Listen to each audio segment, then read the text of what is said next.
Hey guys, it's Canon with Yarbrough Sons. I'm out at a customer's house today because their heater was down. So they've got a dual fuel system, which means they've got a heat pump condenser and they've got propane. So what it's gonna do is the heat pump's gonna kick on first, and when it can't keep up, the propane's gonna kick on. Right now I'm checking amp draws on my inducer motor. Every motor has a recommended amp draw, and so I wanna make sure that it's within the range that the manufacturer has set. If it's not, if it's too low, it can cause issues. If it's too high, it's a sign that it could be going out and need to be replaced. The heat pump was running just fine, but the furnace wasn't kicking on.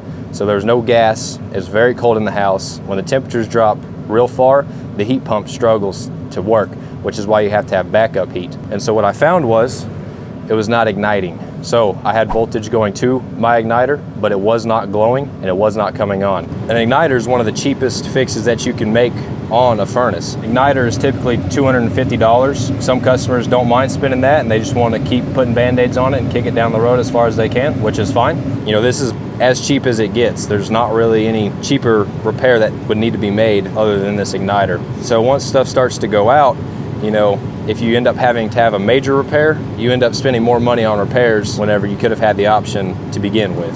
But some people, they want to just do away with it all and get something fresh and brand new. So it's really just about giving the customer options and seeing what they want to do and how they feel about it. So I replaced the igniter and it got fired right up. Everything's working great now. All right, well, successful service call complete. We got their heat back up and running. Changed out their igniter. Customer's gonna think over our maintenance plans and consider replacing their thermostat. We're gonna have an estimator come out, give them quotes for replacing their system, and just give them as many options as we can.